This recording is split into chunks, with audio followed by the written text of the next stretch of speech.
Welcome to Narrowboat Nog in the Nog. Narrowboats, they're amazing. You get on them, you're going at, about 2 miles an hour on average. Really, really peaceful. Nice way of seeing the countryside. However, you do have to be careful.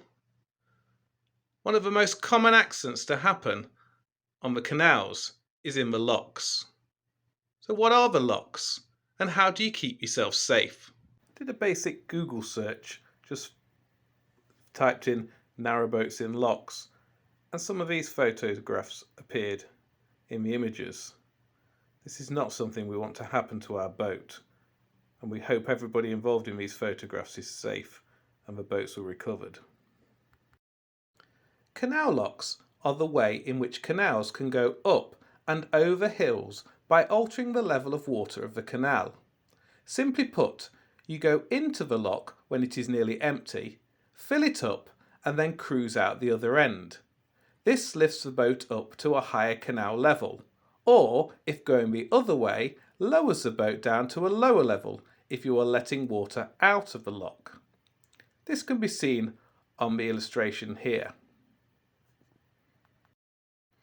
A lock consists of a lock chamber, which is brick, stone or metal and holds the water. To allow boats to get in and out and to keep the water in, there are gates at each end. Sometimes there is one single lock gate, other times there are two double gates, and these are pushed open by balance beams on the gates. We had a trip out to Stenson Locks. The reason we came to Stenson Locks was because we'd been through it on a previous holiday.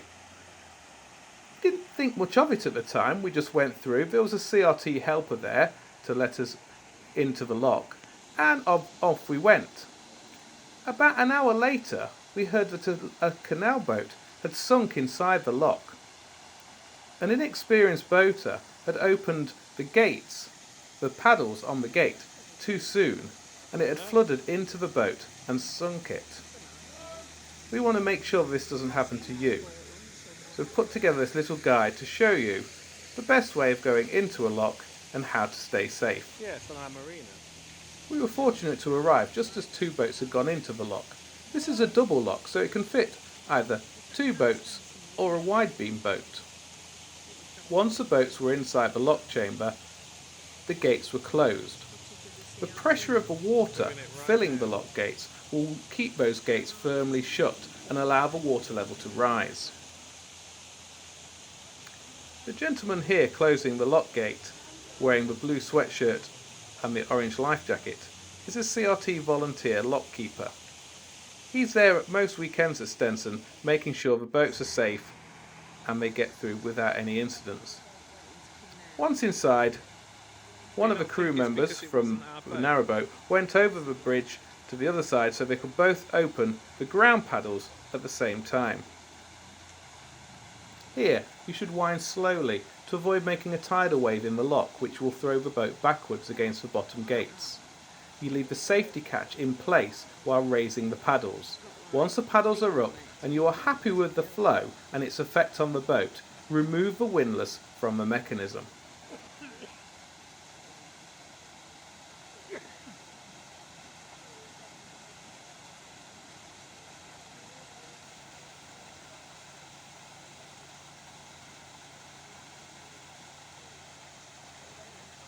The water you can see here spraying in is a gap between the lock gates. The lock keeper we spoke to later said there's been a leak there for about 3 or 4 years, and there are supposed to be plans to improve this lock in the next winter stoppages. When we first went on a narrowboat, one of the things we had to contend with was people staring at us while we were doing things that we really didn't know what we were doing, and locks is a particular honey spot for what's known as gongoozlers. These are people who don't particularly maybe own a narrowboat, but like seeing narrowboats in action, and a lock is a great place to see narrowboats. Here's two gongoozlers right here who were next to us who would never seen a lock work before, so to them it's quite a fascinating thing. The thing at Stenson is that there's a cafe right next to the lock with glass windows all the way down, so you could actually sit and just enjoy the parade of boats going through the locks while you're having your coffee and cake.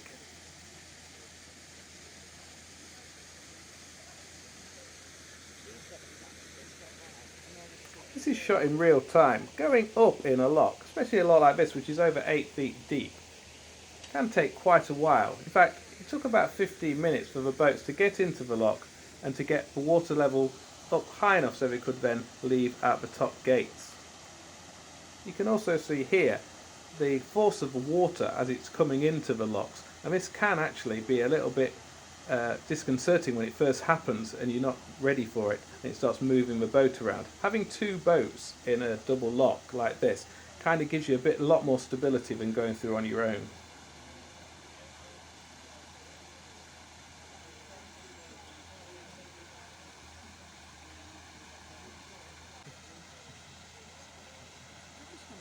Yeah, you can.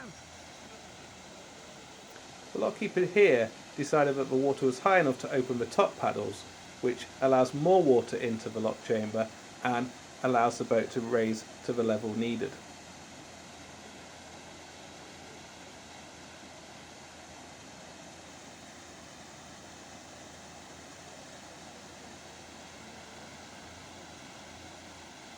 Safety is very important while you're going through the locks, and actually even just standing around a lock.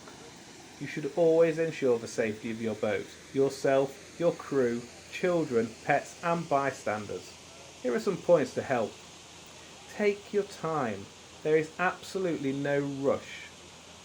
Children and non-swimmers are recommended to wear life jackets and pets kept under control around locks. You should ensure that you and your crew are wearing suitable footwear, particularly avoiding high-heeled, open-toed shoes and flip-flops. A windlass dropped onto bare toes can be extremely painful. Always keep one person on the boat when it is in a lock. Secure spectacles, loose hair or clothing and keep scarves tucked in. Avoid wearing anything around the neck such as long necklaces, cameras or shoulder bags which can catch on the windlass or in the paddle mechanism. Do not allow small children to touch the mechanisms around the locks and make sure that they are supervised at all times. Keep children away from the lock edge and watch out for slippery surfaces.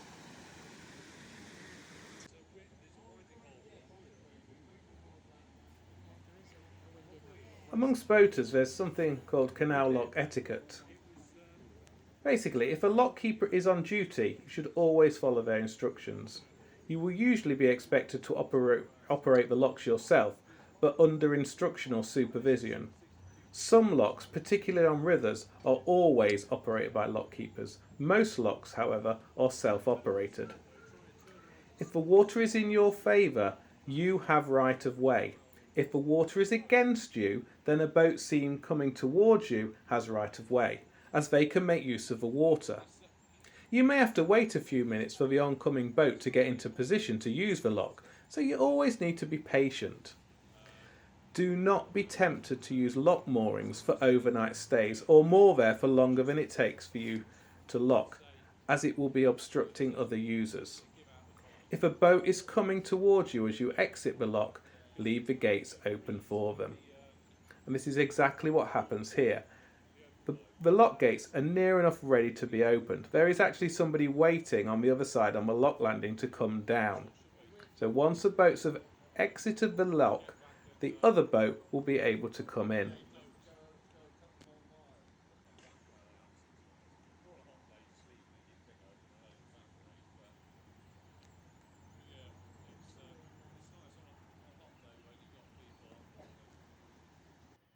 Finally, the lock was full and we were able to open the lock gates to allow the boats to exit.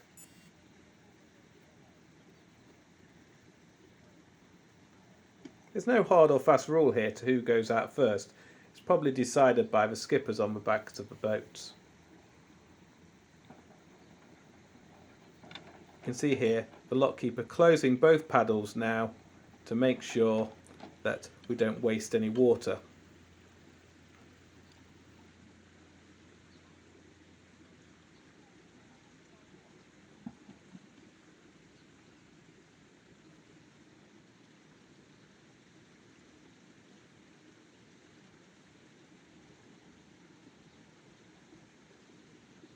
Done a lot of good, hasn't it? Look at the rubbing strip.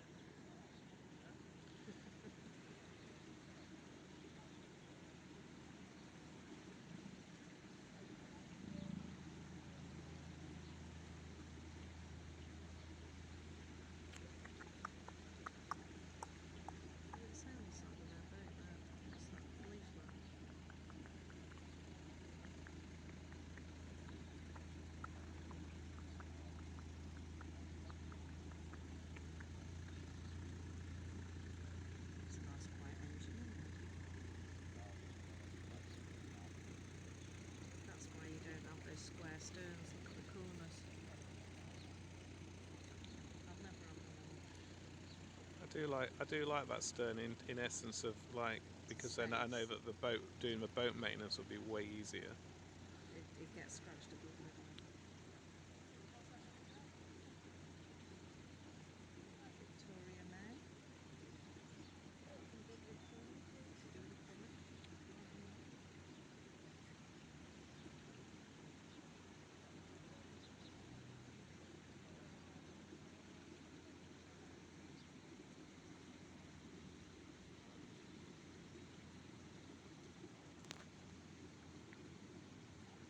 You can barely hear that one. Can you? That's electric. Can't hear it.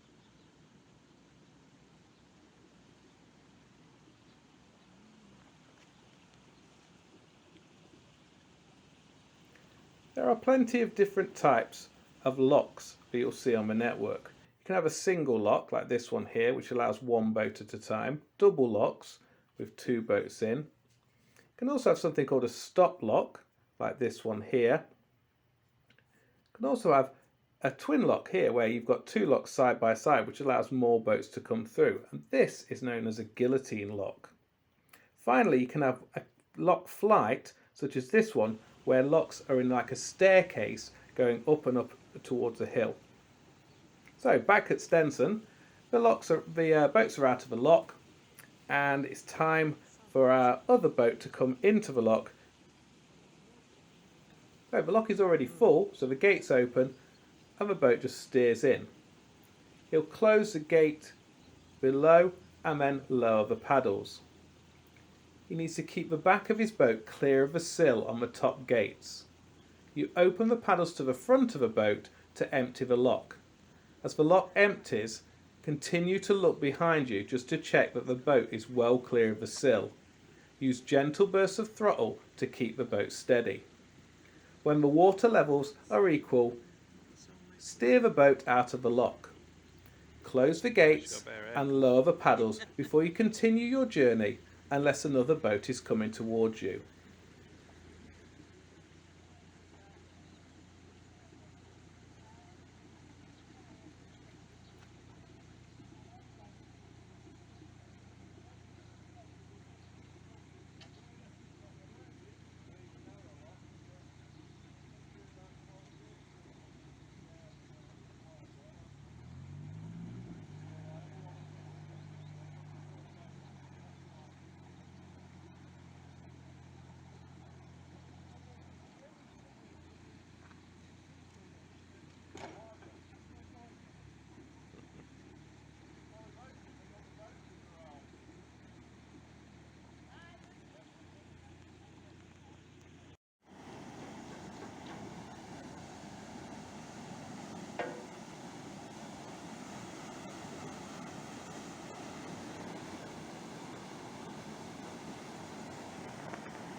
Here you can see them opening the paddles. What I did now was have a little walk across the road just to see the force of the water coming out of the lock when it's being emptied. It's really quite strong. You need to be aware of this, because if you were down waiting at the lock landing to come up these locks, you need to make sure that your boat is very secure, because the force of the water coming out of the lock could quite easily move your boat along. Here's a better shot of it. You can really see the strength of the water coming out of the lock and down by the lock landing.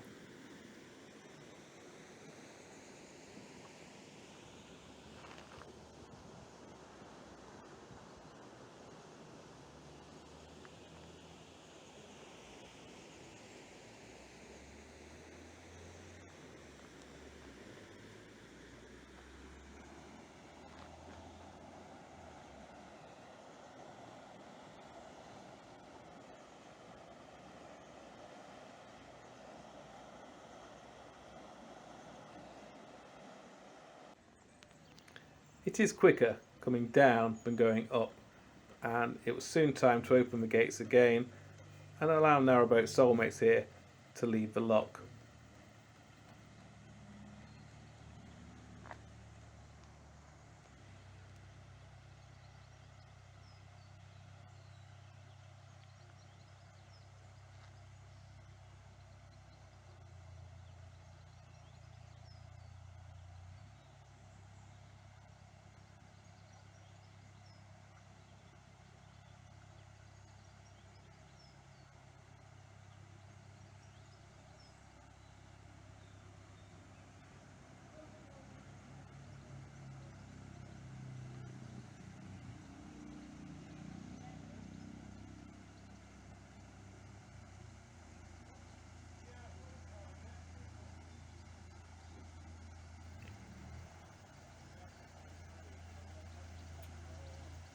Thanks for watching. Please consider liking and subscribing to our channel, and we'll see you again next time. Bye!